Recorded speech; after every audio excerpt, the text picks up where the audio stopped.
Welcome to the Ruhr Valley in West Germany, where 25 years ago, the Duisburg-Nord Landschaftspark, or Landscape Park, was created. It is an astonishing reconciliation between nature and industry.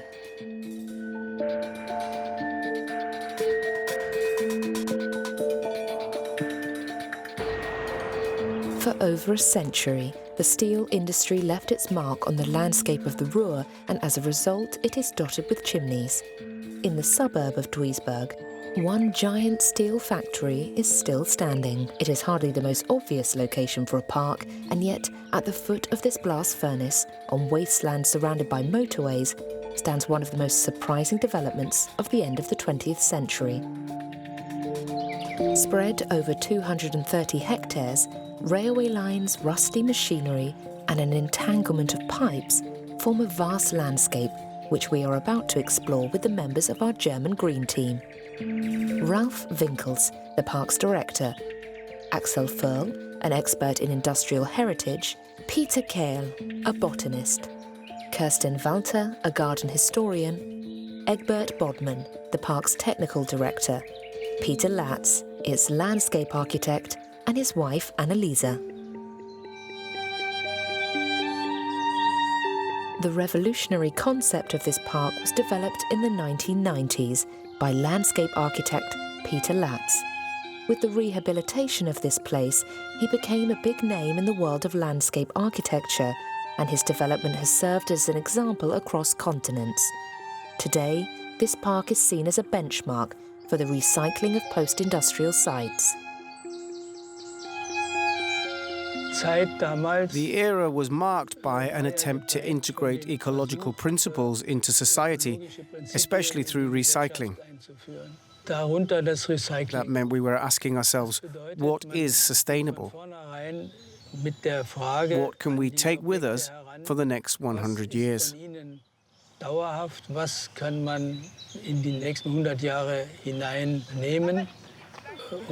We started by trying to organize everything, but we soon had to acknowledge that that was counterproductive.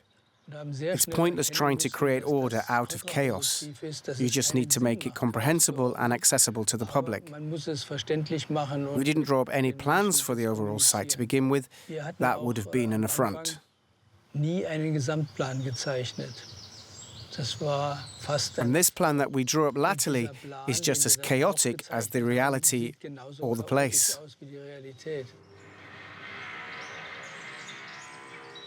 Peter Latz was fascinated by the extraordinary architecture of the site. Making sense of it was key to developing his project. Over a century of steelmaking had produced this improbable landscape. The impact is as powerful as the factory once was. Its rusty ruins now symbolizing the decline of heavy industry.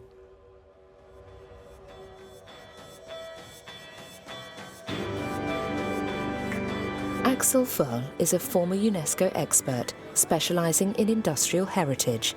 He was involved in the surprising transformation of the region. We find him on the blast furnace, which has been turned into an observation platform, without doubt the craziest to have ever existed.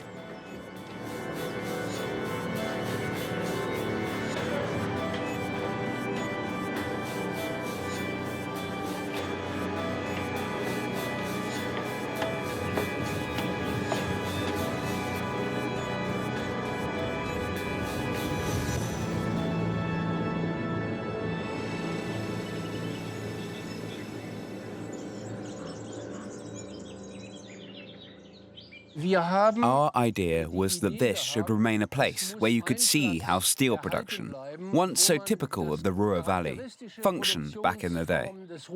And this site was very complete. We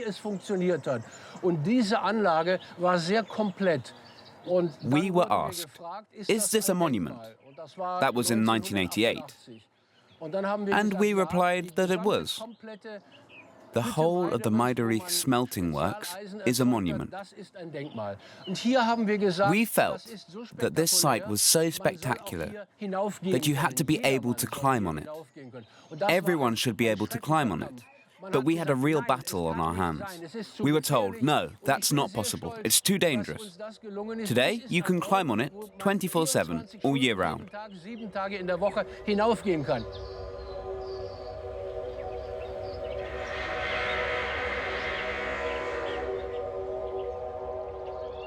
In 1900, Germany was producing more steel than anywhere in Europe. The capacity was huge, so we needed these massive plants, and they all needed to be interlinked so that water and gas could be transported from one to the other. You see these enormous pipes crisscrossing the landscape of the Ruhr Valley. That's very typical of the heavy industry of the era.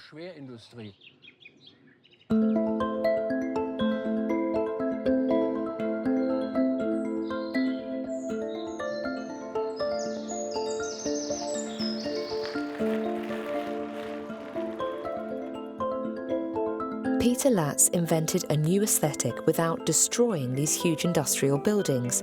On the contrary, he integrated them and reinterpreted them, applying a logic of recycling. In these former coal bunkers, a concrete saw was needed to cut passageways through the walls, which are 2 to 3 meters thick.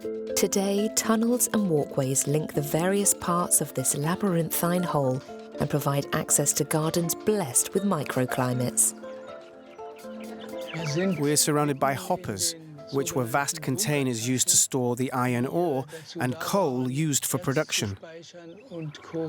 All this was built in 1927. Here we can see the tunnel where the trucks were loaded up. The engineers wanted to carry on using gravity to load up the materials. So there is still one platform situated 8 to 12 meters above ground level, whilst the other one is lower down.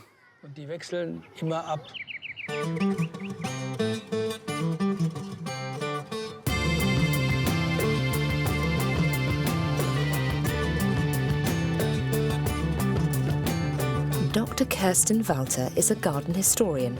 In her research, she has made the link between this ultra-contemporary park and 18th century English gardens. My thesis was on English-style gardens and the theory of the picturesque. It was always Peter Latz's intention for parallels to be drawn between this new park and historic gardens. In an English-style garden, the ruins are artificial. They are built to be noticed, all with the aim of creating a certain atmosphere, of recalling the architecture of the past and the history of mankind. But here, the ruins are real.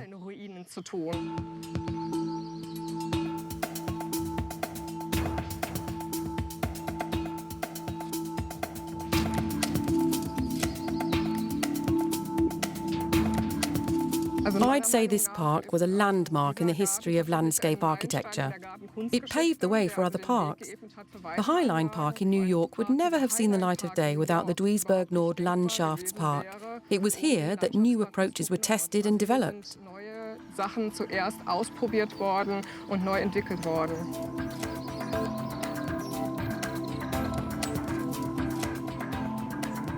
My favourite area is the gardens planted in the Sinter bunkers.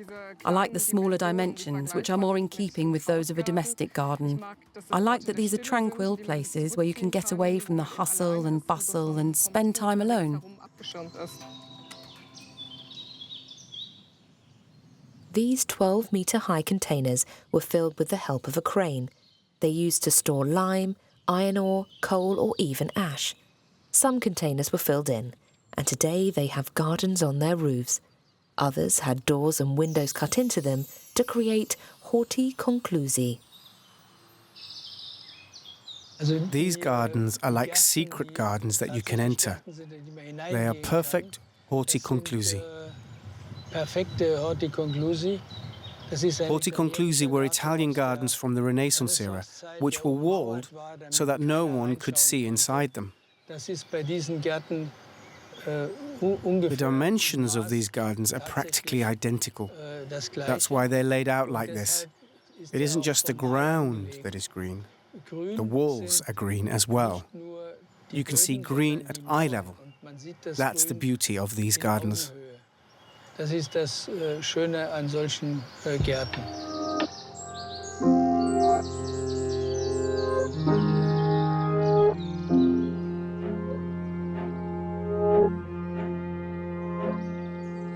Peter Latz shows us round the various sections of the park.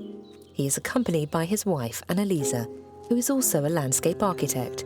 She has worked alongside him since the start of the project. These old paving stones are beautiful.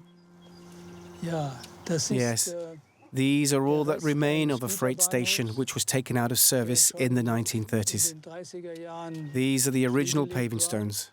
There's nothing new about them. They've been left as they were. The site includes a vast network of railway tracks, which is the result of 100 years of engineering. Today, the long paths through the park follow the same route as these former railway lines.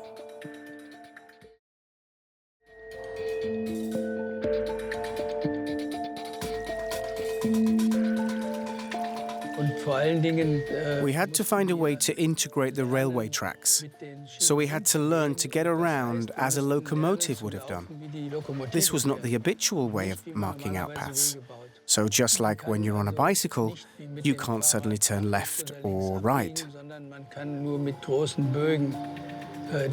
You have to walk in a wide arc to change direction. And that is what makes the park seem bigger than it really is. You can see here and there that it is never ending. It is a totally straight line, 3 kilometers long. It is one of the most important orientation lines on the site, because it crosses the whole park and is used daily by cyclists. And here on the other side, we have the railway track, which was used to bring materials in and out of the factory. Growing here are what we call pioneer plants. They were the first to grow when nothing else had survived. Many of the seeds arrived like stowaways on freight trains carrying iron ore, or else they escaped from nearby allotments. In the 1980s, studies listed about 300 species, some of them exotic, such as Buddleia, which is an Asian shrub and the plant most commonly found on railway lines.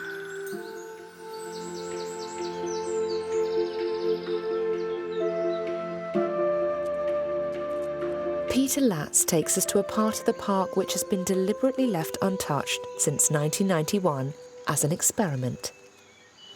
It's through here. 25 years later, nature has reasserted itself. Reclaiming the site, the vegetation has created a new ecosystem, a swamp that looks wild and impenetrable. When Peter Latz and his team discovered this site in 1991, lots of areas were polluted. They had a real ecological disaster to overcome. Some of the more contaminated areas were cleaned up, and the chemical substances were deposited in former mines, where they could no longer cause any damage. After 100 years of intensive coal mining, the mine shafts have now been filled in. A mutant vegetation has sprung up where it seemed impossible to grow anything. One of the fascinating things about this park is this strange landscape which captivates botanists. We are in the mining area of the park. This used to be a mine. When you look at the soil here, you see that it is composed mainly of residue from mining activity. It's been transformed by human intervention. There's not a square meter of natural soil in this area. In the height of summer, these black substrates can reach a temperature of over 60 degrees. Only certain plant species can colonize this soil in this pioneer phase. This is called Viper's bugloss. It's a common ichium. It's a plant which originally came from the Mediterranean basin. It came here of its own accord. We didn't plant it. It just sprang up. And now it's colonizing other dry sites like this one. The scientific name for this is Sedum acer. It's from the stonecrop family. This plant can store water in its leaves and thus survive perfectly well in dry periods of the year. You also find lots of birches. That's due to the fact that they're pollinated by air. The seeds are scattered by the wind, so you often find birches on this type of site, where they have room to multiply. Birches are pioneer species. They grow in the forests around here on very chalky soil, so they're perfectly adapted to the site.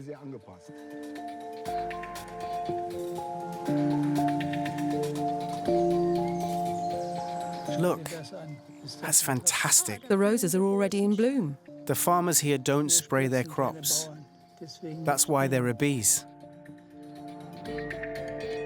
On the eastern edge of the park, the industrial infrastructures are replaced by organic farmland. The idea was to take walkers across an agricultural landscape. Here you can see where the natural vegetation of the industrial site ends and the crops begin. The farmland is divided into fields. This farm has always been here. It is called Ingenhamshof. Today it is used for social purposes.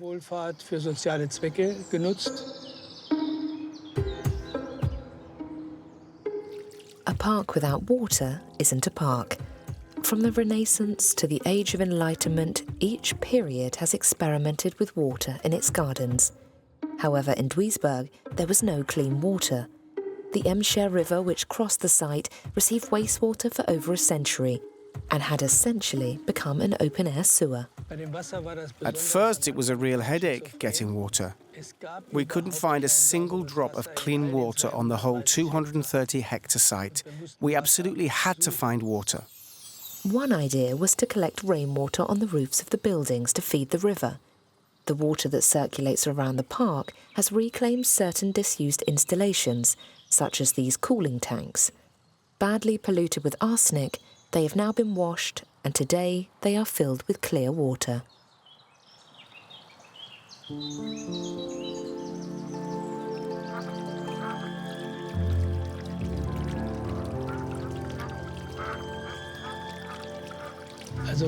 Here, everything is 100% clean.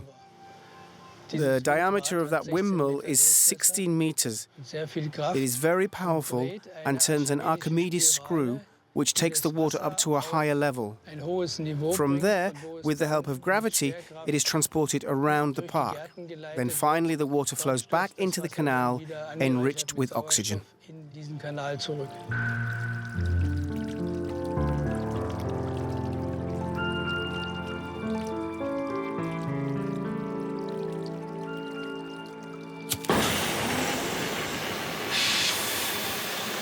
One man who has his work cut out in the park is Egbert Bodman. He is the technical director.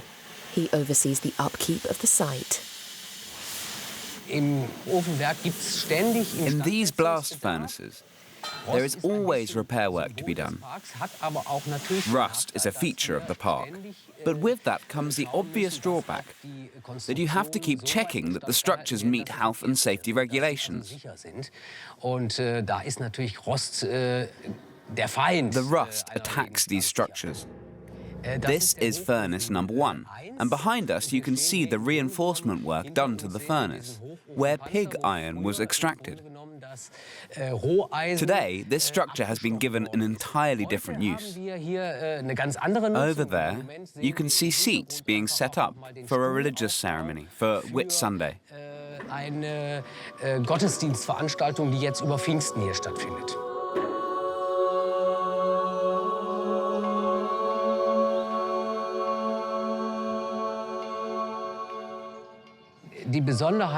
What makes this park so unusual is its biodiversity. That's quite significant. We have numerous rare plant species, which are listed as being threatened with extinction. It is important to protect them by putting in place a specific system of management.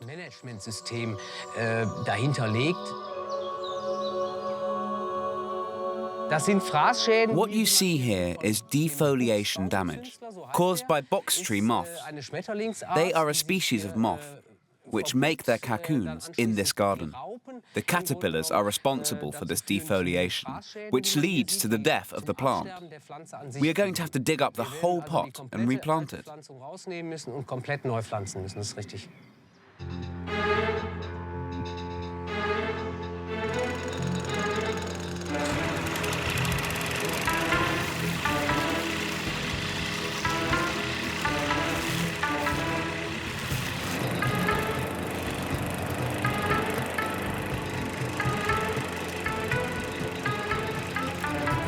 In the park, the emphasis is placed on sport, leisure and relaxation, and young people see the site as a giant playground. On this playground, the gasometer hasn't contained gas since 1996. Considerable work was done to it, and it was cleaned out to get rid of any rust and residue. It is 45 metres wide and 13 metres deep, and has become the largest indoor diving pool in Europe.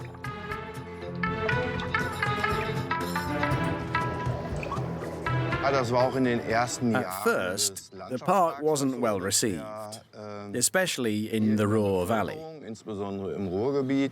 It had a bad reputation. It's taken time for people to come around to the idea. We had a mammoth task on our hands. But we got there in the end.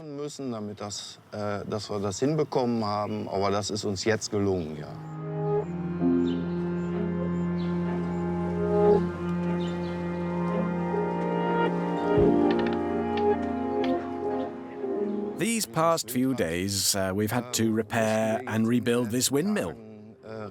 Now, all this needs to be fixed so that the rotor can turn in the wind again.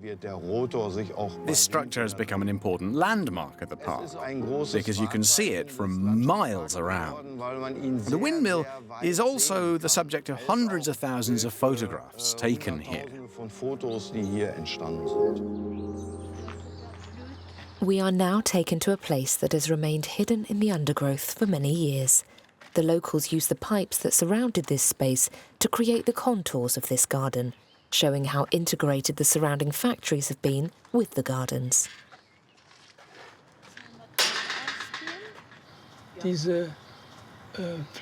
People call this plant jasmine because it is so fragrant, but it is not jasmine. It is a Philadelphus. That proved to us that there had been a garden here.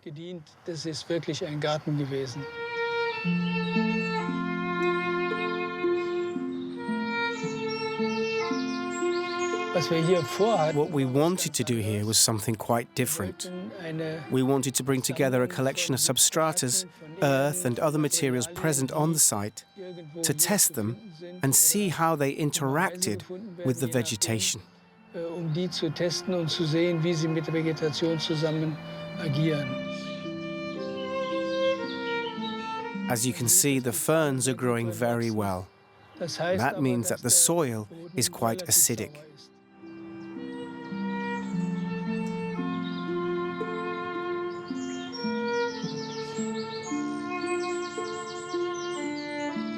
We didn't say to ourselves, we're going to create something extraordinary. We said to ourselves, we're going to create something very simple. When you have enough that is ordinary, achieving the extraordinary is only a matter of time. If you start by designing something extraordinary, you are already at the end. You can't add to it.